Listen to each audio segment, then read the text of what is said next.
안녕하세요. 오늘은 필라이트 자서전 34번째 이야기를 나눠보도록 하겠습니다.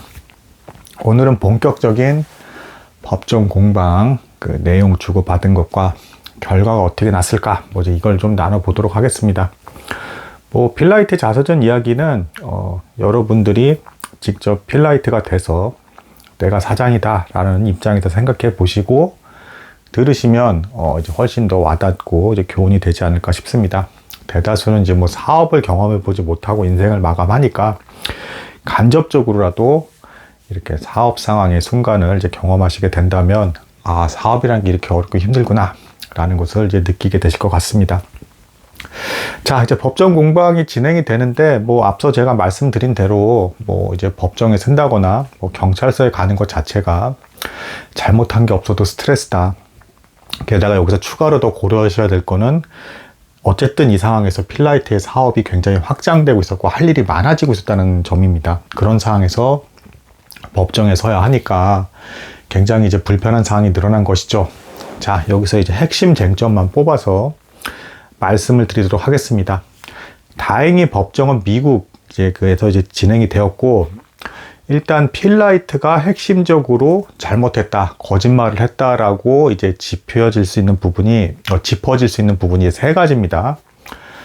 첫 번째는 그 사업 시작 초기에 이제 블루리본이란 회사가 있지도 않은데도 마음대로 그 오니치카 타이거 그 공장에 찾아가서 마치 실제 회사가 있는 것처럼 속여놓고 계약을 체결했다라는 것. 이게 일단 첫 번째고요. 이제 두 번째 쟁점 요인은 뭐냐면 그 후지모토라는 직원, 그러니까 그 일본 회사 오니치카 타이거에 그 존재감 없는 직원이 있었는데 이 직원과 야유회 때 친해지면서 산업 스파이로 활용을 했다라는 것, 이 직원을. 그 다음 이제 세 번째는 이제 뭐냐면 이제 기타미가 그 회장님의 그 일본 회사의 회장의 비서였던 기타미, 이 사람이 찾아서 갑질을 할 때 사이에 이제 잠깐 화장실에 간 동안 이제 이 기타미가 갖고 있던 그 여러 거래하려고 하는 회사에 대한 정보가 담긴 서류, 그 가방 안에 담긴 서류를 몰래 숨어서 복사해 가지고 챙겼다라는 것, 요 이제 세 가지가 이제 핵심 쟁점이 되겠습니다. 자, 이것에 대해서 필라이트도 나가서 변론을 하고, 이제 바하먼 코치도 나가서 변론을 하고, 우데일도 이제 나가서 이제 각각 이제 일단 나이키, 아직은 이제 블루 리본이라고는 하지만 이 나이키 직원들의 핵심 멤버들이 나가서 이제 말을 하는데, 이것도 좀 재밌습니다. 막상 그렇게 준비를 해서 법정 앞에 딱 서니까 필라이트가 그렇게 얘기를 해요. 머리가 하얘지면서 뜻하는 대로 말이 잘 안 나가더라. 그리고 상대방 변호사, 그러니까 이제 자기를 공격하는 이제 상대방 변호사가 막 말을 할 때마다 너무 집요하게 불고 늘어져서 막 이게 말이 꼬이기 시작을 하면서 내가 무슨 말을 어떻게 해야 되고 어떻게 정리해야 되는지도 모르겠을 이제 그런 상황에 놓였다라고 합니다. 그래서 필라이트 본인은 전혀 마음에 원하는 대로의 그 발언을 제대로 못했고요. 바하먼 코치도 의외로 그렇게 똑똑하고 카리스마 있던 바하먼 코치도 일본 회사가 잘못했는데 뭘 준비할 게 있어 하고서는 그냥 나왔다가 또 이제 빙빙 도는 상대방 변호사의 말장난에 이제 좀 약간 좀 당했다라고 이제 보여지고요. 그나마 평타 정도 이제 기록했다. 이렇게 기록이 되어 있고, 존슨, 그 영업 천재 존슨, 여러분 제가 전에 말씀드린 그 영업 천재 존슨, 달리기까지 하면서 막 함께 뛰면서 막 물건 팔고 주변 사람들에게 편지를 다 보내면서 막 우수 고객이 된 사람들에게는 생일이라든가 각종 이제 시상식 같은 데 다 따라가가지고 막 상도 막 이제 선물도 주고 편지도 쓰고 하면서 이렇게 섬세하게 영업을 했던 이 존슨만큼은 너무 말을 잘했다라고 합니다. 평소에 글을 많이 쓰고 생각을 정리해서 그랬던 것 같아요. 그래서 상대 변호사가 막 이렇게 저렇게 돌려가면서 말을 하는데도 휘둘리지 않고 아주 뚜렷하게 우리는 잘못한 것이 없다. 심지어는 기술에 관련된 것까지 알려주면서까지 신발에 대한 정보를 주면서 미국 시장을 공략할 수 있게끔 일본 회사를 도와줬다라고 하면서 아주 당당하게 말을 잘했다라고 합니다. 그리고 휠체어를 타고 일을 하던 이 우델, 휠체어를 극복하고 이때쯤에 이제 한 여인이랑 드디어 결혼까지 했다라고 합니다. 이 남자 참 대단한 남자죠. 이제 하반신 마비 상태에서 나이키 초반 산업에 함께 그 사업에 뛰어들면서 이제 결혼까지 한 상태가 된 겁니다. 근데 정작 이렇게 대단한 이제 이 우델이라는 남자까지도 이 법정 공방 앞에서는 막 떨면서 심지어는 자기 이름 발음까지도 헷갈리면서 혀가 꼬여서 실수를 하게 되는 뭐 이런 일이 발생했다라고 합니다. 자, 아무튼 뭐 이렇게 각자의 직원들이 막상 법정에 서서 나와 보니까 상당수는 제대로 말하고 싶은 대로 말이 진행이 안 되더라. 또 상대방 변호사의 공략까지 있어가지고 이게 정말 어렵더라. 이렇게 증언이 나오고 있습니다. 그러니까 우리도 뭐 그런 일이 발생하지 않기를 바라지만 법정에 서서 말을 한다라는 게 굉장히 어렵다는 거. 상대방이 역질문도 하고 막 빙빙을 돌려서 막 말을 하는 것들이 있기 때문에 뜻하는 대로 대화가 진행되지 않는다라는 거. 대단히 이 법정 공방이 어렵다라는 것을 이 내용을 통해서 알 수가 있습니다. 자, 이제 일본 측에서는 이제 뭐 어떻게 됐냐면 이제 제일 먼저 그 오니츠카 타이거의 회장이 딱 앉았습니다. 회장은 아주 간단한 진술을 했습니다. 우리 일본 회사가 이 블루 리본을 삼키려고 하는 줄도 자기는 몰랐다. 비서 기타미가 지 멋대로 진행을 한 거고 난 몰랐다. 그리고 또 비서 기타미가 뭐 이제 다른 곳에 판매처를 찾고 있었던 것도 나는 몰랐다. 다 비서 기타미가 제 멋대로 자기 다 진행을 한 거고, 나는 아는 바가 없다라고 하면서 회장은 그냥 넘어가 버렸습니다. 근데 말이 안 되죠. 어떻게 기업을 인수하고 뭐하고 사고 뭐 다른 판매처 구하고 하는데 회장이 그걸 모를 수가 있겠습니까? 근데 아무튼 일본 회사에서는 철저히 회장의 비서인 기타미에게 다 이제 그 짐을 떠넘겼다. 그리고 기타미는 이제 또 거짓말을 합니다. 이제 어떻게 거짓말을 했느냐?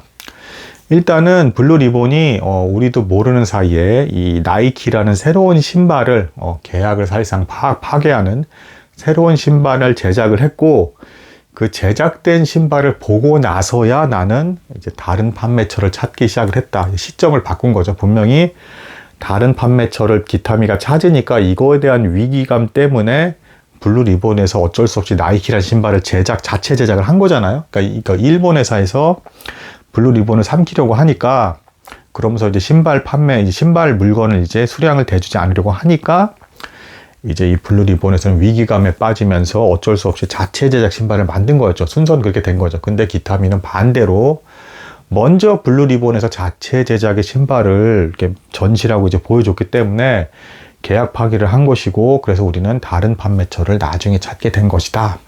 그리고 이 과정에서 옥신각신 다툼이 날 수밖에 없었던 것이었다. 그리고 심지어는 이렇게까지 거짓말을 했습니다. 필라이트가 먼저 자신의 회사를 우리들에게 팔겠다라고 말을 했다. 완전 정반대로 말했죠. 기타미가 먼저 분명히 필라이트에게 그 회사 우리한테 팔아 넘겨라. 그게 해결책이다. 이렇게까지 압박을 가해놓고 거꾸로 필라이트가 팔라고 했다고 이렇게 거짓말까지 했습니다.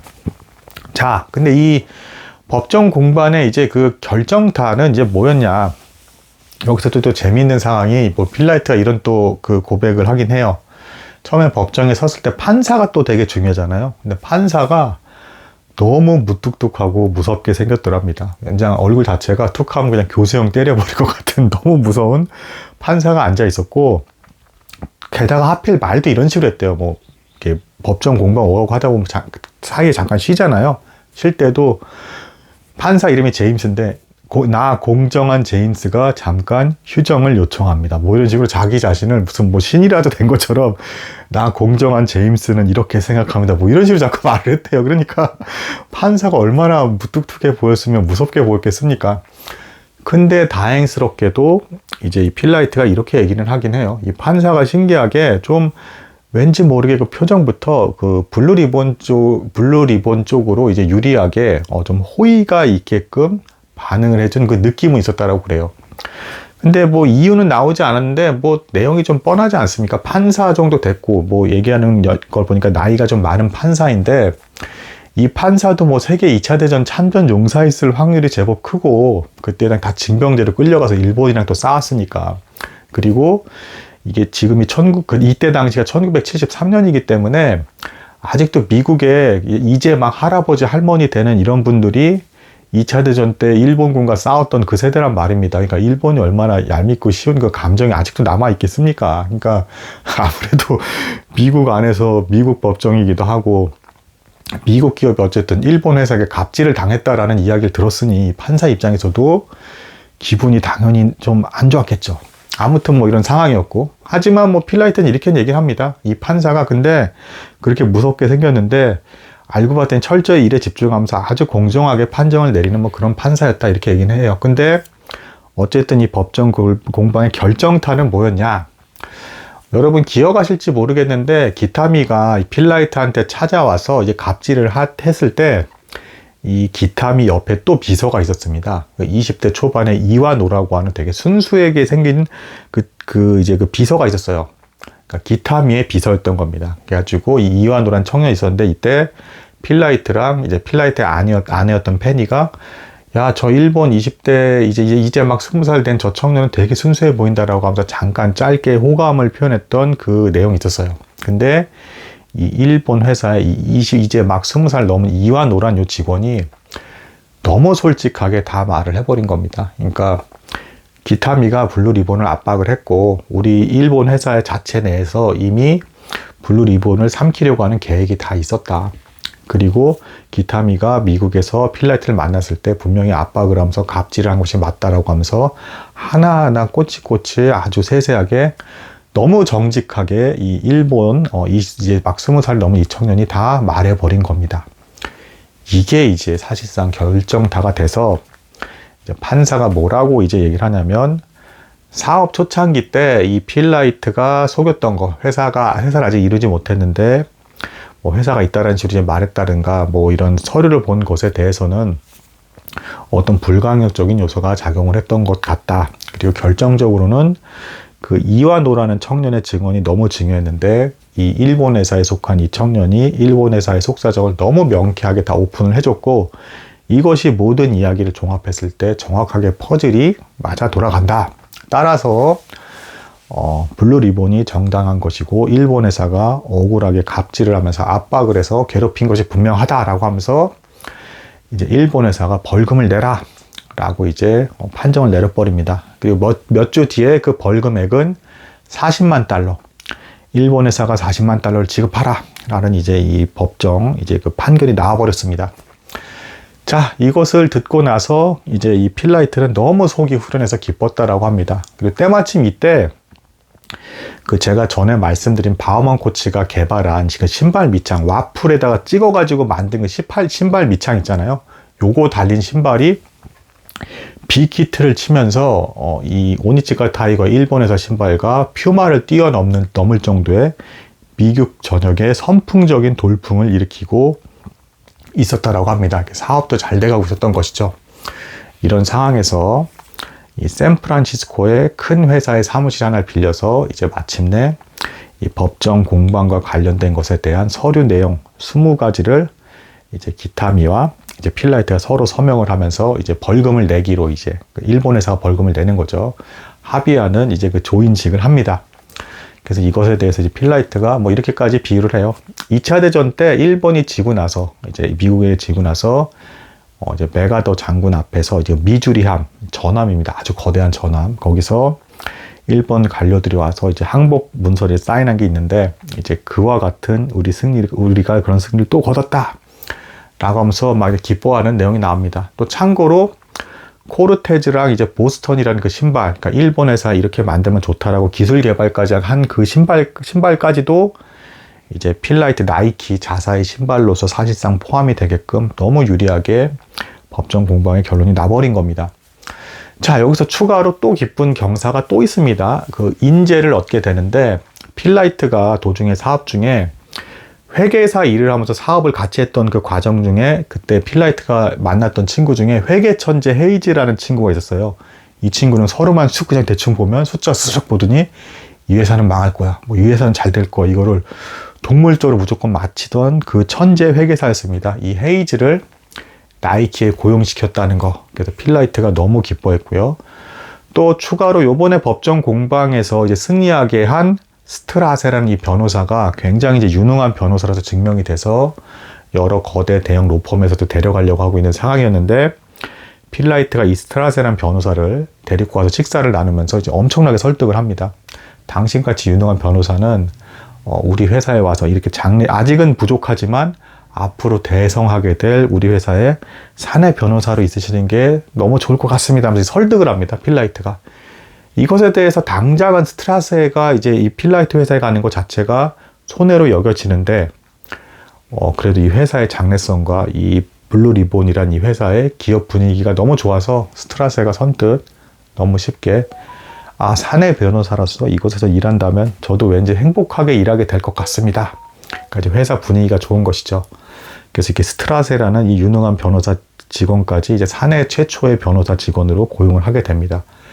여기까지만 놓고 보면 너무 형통하고 사업이 이렇게 잘 되고 어디 우리나라 아침 드라마처럼 막 일이 술술술 풀리는데, 또 다른 이제 위기가 닥칠 시점이 왔습니다. 1974년으로 넘어가면서 이제 고정 환율제에서 변동 환율제로 바뀌게 되는, 그러니까 그 전에는 1달러에 360엔으로 고정돼 있었는데, 이제 아시죠? 금본위제가 폐지가 되면서 이제 미국이 달러 대비 이제 금으로 바꿔주는 걸 이제 포기를 하면서 변동 환율제가 이제 적용이 되게 되고, 이러면서 이제 기업에 대한 기업 환경이 완전 경제 환경이 너무 바뀌면서 적응하는데도 엄청 고생하게 되고, 더 문제는 일본이 너무 급속도로 여기서 이제 경제 발전을 하기 시작을 하니까 엔화 강세가 시작되면서 이제 일본에 있는 그 공장에서 물건을 만들어내기는 이제 힘들어지는, 일본 공장의 노동자들의 몸값이 올라가면서 공장을 또 옮겨야 되는 이제 어려운 이제 사업의 순간을 이제 경험을 하게 됩니다.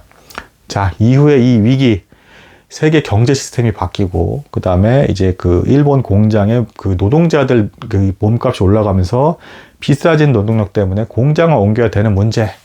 자, 이것을 또 이제 필라이트가 어떻게 해결했는지에 대해서는 다음에 나눠보도록 하겠습니다. 법정 공방 이야기는 여기까지 나누도록 하겠습니다. 굉장히 어려운 일이라는 것을 간접 경험하고 체험했던 것 같습니다. 들어주신 여러분들 대단히 감사드립니다.